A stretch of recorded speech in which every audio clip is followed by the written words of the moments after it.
था कि 2018 में एसएससी का मैंने पहला सीजल का अटेम्प्ट दिया था और तब मेरी तैयारी अभी हो ही रही थी, ड्यूरिंग प्रिपरेशन था। और उस समय मेरी इंग्लिश भी बहुत ज़्यादा कंप्लीट नहीं थी, रीजनिंग भी बहुत ज़्यादा कंप्लीट नहीं थी। भगवान की दया से प्री में 170 नंबर आ गए थे। ठीक है, नॉर्मलाइज्ड स्कोर था 170 नंबर। उसके बाद जो है मेंस में भी बहुत अच्छा स्कोर रहा, लेकिन लास्ट लास्ट तक जाके 1.4 या समथिंग मार्क्स से अपन रह गए थे यहाँ पे।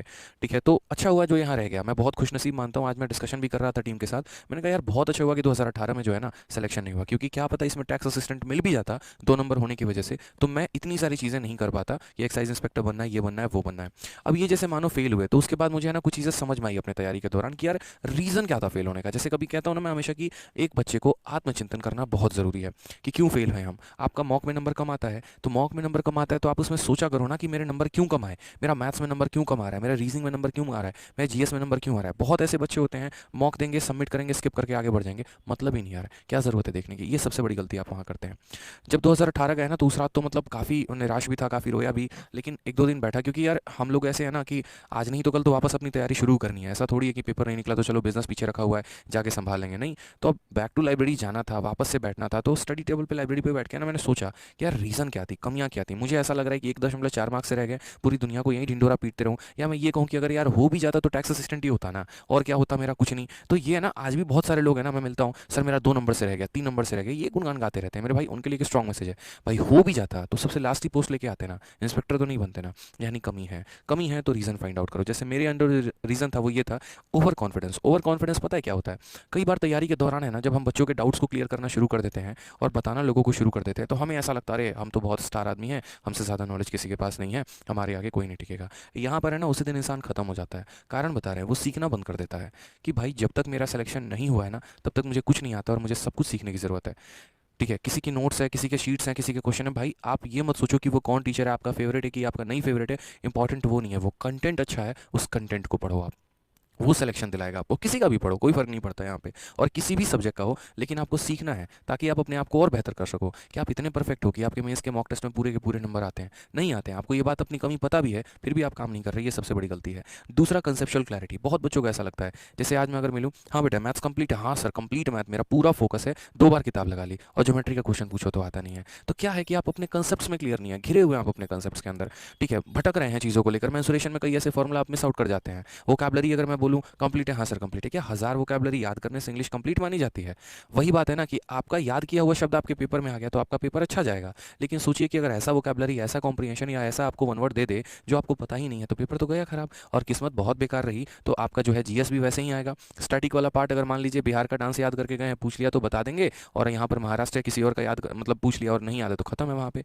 तो तुक्के से कभी सिलेक्शन नहीं होता है। सिलेक्शन तब होता है जब आप अपने आप को मैच्योर कर लेते हैं, बढ़िया तरीके से प्रिपेयर कर लेते हैं, तब आपका सिलेक्शन होता है। इसके अलावा प्रैक्टिस की कमी, बहुत लोगों के पास है ना अभी आसकत हो जाता है। स्पेशली मैं ये उन लोगों को बोलूँगा जो मेरे भाई काफ़ी समय से तैयारी कर रहे हैं। आज के समय है ना उनको ये बोल दो ना कि भाई ये किरण की किताब है या फलाना पब्लिकेशन की किताब है या ये किताब है प्रीवियस ईयर की, तुम लगा लो, भाई मर जाएंगे, नहीं लगाएंगे। जबकि आपको पता है कि 2018-19 के बाद के जितने भी क्वेश्चन हुए हैं, आप एक बार उनको प्रैक्टिस करो। आपको पता है, मतलब मैं अभी मॉक टेस्ट देता हूँ, आप लोगों को शायद ये बात नहीं पता।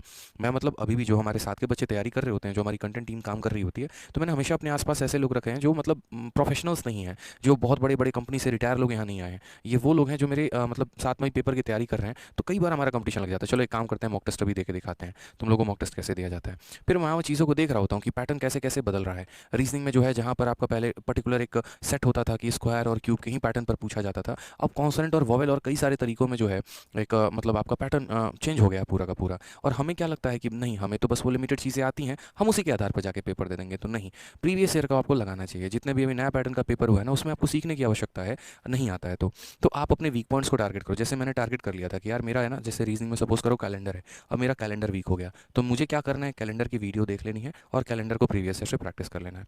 ये आपको है ना समझना पड़ेगा, हर सब्जेक्ट में अपनी कमियां लिखनी पड़ेंगी, तब आप बहुत बेहतर स्कोर कर पाएंगे।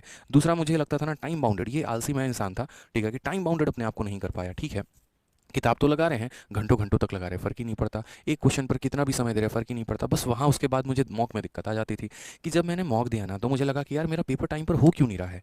क्यों मैं 30 मिनट लगा रहा हूँ मैथ्स को पेपर खत्म करने में, 35 मिनट तक लग जा रहे थे स्टार्टिंग के दौर पे, मैथ्स मेरा खत्म ही नहीं हो रहा यार।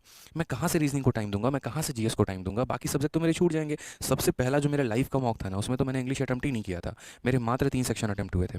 तो ये चीज़ें मुझे धीरे धीरे समझ में आनी शुरू हुई कि कई बार टाइमर लगा के ज़रूरत पड़ती है यहाँ पर पेपर को देना। इसलिए गुरुकुल जो हमारा हमारा ऑफलाइन गुरुकुल कैंपस है, उसमें बच्चे जो क्या करते हैं, कान में ईयरबड आता है वो लगा के और टाइमर लगाकर पेपर देना शुरू करते हैं। ठीक है, चाहे आप मैथ्स की प्रैक्टिस कर रहे हो, जैसे 60 मॉक टेस्ट अपनी किताब है, मैंने स्पेशल तरीके से कह रखा है कि वो 60 मॉक टेस्ट का सही तरीका टाइमर लगा कर है, और बच्चे 30 मिनट की 35 मिनट की टाइमर लगा के यहाँ पर उस क्वेश्चन को, किताब को सॉल्व कर रहे होते हैं। उस किताब के ऊपर लिखा भी है अलॉटेड टाइम और गिवन टाइम ऐसे करके। तो ये टाइम बाउंडेड आपको अपने आप को करना पड़ेगा। कई ऐसे टारगेट भी होते हैं जो आप सोचते हो कि हाँ, जैसे मानो जीएस अब कंप्लीट करना है, मानो इकोनॉमिक्स का आपने टारगेट बनाया, तो अब ये नहीं कि इकोनॉमिक्स के टारगेट को अगले 4 दिन तक आप लेके जाओगे। ठीक है, और चलो मानो 4 दिन का टारगेट दे भी दिया, तो अब ऐसा मत करो यहाँ पर कि उस 4 दिन के टारगेट को 20 दिन में पूरा कर रहे हो। कई लोग लिखने को काफ़ी सारी चीज़ें लिख देते हैं, लेकिन उसको टालते रहते हैं, टालते रहते हैं। तो भूलना मत इस बात को कि आपके पास मात्र 100 दिन है, और ये 100 दिनों में ही पूरा इतिहास पलटना है। अब तो 99 दिन हो गए यहाँ पे। तो इसलिए अपने आपको टाइम बाउंडेड रखना कि पेपर के काफ़ी समय के पहले सिलेबस भी कंप्लीट हो जाए और उसकी कई बार मल्टीपल रिवीजन भी आप कर पाओ। और जो लास्ट रहता है वो नए सवालों पे, इस पर ज़्यादा पकड़ बनानी है। फिर से जो पुराने बच्चे हैं जिन्होंने कई बार पेपर दे दिया, उनके लिए यहाँ पर स्पेशल फोकस मैं बोलूँगा कि भाई है ना, देखो पहले आपने पढ़ा था, बहुत अच्छा पढ़ा था, बहुत अच्छी बात है, बट आज आपको ये बात भी समझने की आवश्यकता है कि जो समय है वो बदल गया है, और समय बदल गया है ना मेरे भाई, तो नए सवालों पर प्रैक्टिस करना बहुत ज़्यादा ज़रूरी है, नहीं तो प्रॉब्लम आ जाएगी यहाँ पे। तो ये मेरे रीज़न थे, और उसके ऊपर मैंने काम कैसे किया तो वो मैंने बता दिया आपको कि मैंने अपने कंसेप्ट पर बहुत ज़्यादा फोकस की। जो प्रीवियस ईयर के बुक्स थे, प्रीवियस ईयर के क्वेश्चन थे, और ज़्यादा मॉक टेस्ट देने शुरू कर दिए। मॉक टेस्ट ज़्यादा देने का फ़ायदा क्या होता है? मॉक टेस्ट ज़्यादा देने का फ़ायदा ये होता है कि आपका स्कोर बढ़ता है, आपकी एक्यूरेसी बढ़ती है, आपका स्पीड बढ़ता है, और ये सोच के चलना पड़ेगा आपको। ठीक है, आप किसी भी टॉपर से पूछना, मिनिमम मिनिमम मैं बता रहा हूँ, कोई भी टॉपर होगा ना तो कम से कम प्री के उसने 200 प्लस तो मॉक लगाए ही होंगे, ये मैं श्योर कर सकता हूँ। शायद वन ही ना केस होगा 100 में कि जिसने इतने सारे मॉक टेस्ट नहीं दिए होंगे, लेकिन मॉक से काफ़ी चीज़ें सुधरती हैं। एग्जाम्पल के तौर पे आप पेपर देते हो, सिले मिस्टेक होता है आपका, वो सिले मिस्टेक आपका मॉक सुधारता है। तो मॉक में जितना बेहतर करोगे, कहते हैं ना कि नेट की प्रैक्टिस जितनी अच्छी करोगे, मेन मैच में उतना बढ़िया परफॉर्मेंस होगा। एक्जैक्टली सेम बात कह रहा हूँ कि जितना बेहतर मॉक दोगे, जितना ज़्यादा मॉक दोगे, उतना बेहतर अपने पेपर में स्कोर कर पाओगे। तो उस चीज़ का थोड़ा सा ध्यान रखना। अच्छा, मॉक में कम नंबर भी आ रहा है तो उस बात से हताश नहीं होना है मेरे भाई। किसी के ऐसा नहीं होता कि पहला मॉक ही 120 आ गया, 130 आ गया और वहां से स्टार्ट कर रहे हैं। हर कोई मॉक में 40 नंबर 50 नंबर से ही स्टार्ट करता है। वो स्टार्ट वहां से होता है, बट वो धीरे धीरे धीरे धीरे बढ़ बढ़ के 180 190 तक भी जाता है। मैं आज बोल रहा हूँ आपसे कि मेरे कभी भी मॉक में 200 में 200 नहीं आया, 1000 मॉक देने के बाद भी नहीं आया। कारण जीएस होता था, कई सारी गलतियां हो जाती थी। 195 तक मैं गया हूँ, लेकिन 200 कभी नहीं आ पाया। मेंस में आए हैं, मेंस में मैथ में भी आया है, इंग्लिश में भी आया है। तो ये चीज़ होती है। तो हमेशा बेहतर करने की कोशिश, अपने टारगेट को बीट करने की कोशिश। ठीक है, फिर उसके बाद जैसे मैंने छोटे छोटे काम किए थे हर मतलब सब्जेक्ट में, मैथ हो गया, इंग्लिश हो गया, रीजनिंग है, कि मैंने अपने स्मार्ट अप्रोच बचाने शुरू किया। मैथ्स में ही मैंने काफ़ी सारे कंसेप्ट निकाले। जैसे सीआई का मुझे क्वेश्चन परेशान कर दिया था, तो मैंने पूरा सीआई का एक खोज निकाला कि यार है ना, ये वर्कआउट कैसे करता है। जो कंसेप्ट आप लोग भी मेरा यूट्यूब पर देखते हैं, मुन्नी मेथड हो गया, या और भी काफ़ी सारे जो मेरे बनाए गए ट्रिक्स हैं, जो मेरे स्मार्ट मेथड है यहाँ पर, तो वो यहीं से थोड़ा सा मुझे एक्स्ट्रा टाइम मिलता था तो मैं काम करता था। आपको भी ये काम करना है। मैथ्स में हो गया पर्टिकुलरली, जैसे याद कर लो आप कि 3 बार का सक्सेसिव कैसे निकालते हैं, 2 बार का कैसे निकालते हैं, और भी छोटे मोटे फॉर्मूला हो गए आपके। ठीक है, चीज़ें जो काफ़ी ज़्यादा परेशान करती थी, तो उनको पहले असेंबल करना सीखा मैंने। और आज जो आप फॉर्मूला बुक देखते हो ना, यही रीज़न है, क्योंकि मैंने सारे फॉर्मूला एक जगह असेंबल किए थे अपने तैयारी के दौरान। है तो मेरे पास काफ़ी फॉर्मूले यार, मतलब एसएससी का कंटेंट कोई इतना बड़ा भी कंटेंट नहीं है कि उसके लिए इतना माथा लगाना पड़े। ठीक है, बहुत नॉर्मल कंटेंट है। ऐसा रहता है कि हाँ चलो कैट वैट वालों को पढ़ाना हो तो सोचना भी पड़े, लेकिन मैंने इसमें सिर्फ वो चीज़ें डाली जो आपके पेपर के लिए इंपॉर्टेंट था। उसके बाद मैंने ना अपने लाइब्रेरी, मेरे पास एक्स्ट्रा टाइम है तो डाउट लेने शुरू किया। मैं ये नहीं कह रहा आप डाउट लेना शुरू करो, लेकिन मैं ये ज़रूर बोलूँगा कि कुछ चीज़ें हैं ना दूसरों को पढ़ा कर याद हो जाती हैं। तो कभी वक्त मिले तो दूसरों को सिखाने की भी कोशिश करो। जैसे शेयरिंग होता है, हमारा जो ऑफलाइन गुरुकुल का कैंपस है वहाँ बच्चा शेयर करता है। पता कैसे करता है? एक बच्चे का मैथ स्ट्रॉन्ग है, दूसरे बच्चे का इंग्लिश स्ट्रॉन्ग है, तो वो आपस में शेयर करते हैं। मैथ वाला जो है इंग्लिश वाले को पढ़ा देता है, इंग्लिश वाला मैथ वाले को पढ़ा देता है। तो इतना तो मुझे यकीन है कि आप जहाँ रहते होंगे आप अकेले नहीं रहते होंगे, आपके आसपास काफ़ी ऐसे लोग होंगे जो तैयारी कर रहे होंगे, चाहे आपके लाइब्रेरी में हो गया, कहीं पर भी हो गया। तो उनके साथ कोऑर्डिनेट करके जो है आप पढ़ने की कोशिश करो। अगर सामने वाले का जीएस बहुत अच्छा है ना, जैसे कई ऐसे मैंने स्टूडेंट देखे थे लाइब्रेरी में, बड़ा ज़बरदस्त जीएस होता था, पूरा स्पीडी खत्म कर दिया है, पूरा घटना चक्र खत्म कर दिया है, और कंसेप्ट ऐसे क्लियर है, संविधान के आर्टिकल से लेकर हर चीज़, मज़ा आ जाए भाई। समोसे खिला खिला के मैंने उससे जीएस पढ़ाया, बताओ। तो ये काम आप भी कर सकते हो, किसी के साथ कोऑर्डिनेट करके डाउट ले सकते हो, डाउट दे भी सकते हो, कोऑर्डिनेशन करके पढ़ सकते हो। क्योंकि देखो यार, यही 99 दिन है आपके पास, इसी में जितना बेहतर कर लिया तो कर लिया, उसके बाद मौका नहीं आने वाला है। इसके अलावा यहाँ पर सीजीएल के 19 के माध्यम से मैं एक्साइज इंस्पेक्टर सेलेक्टेड हूँ।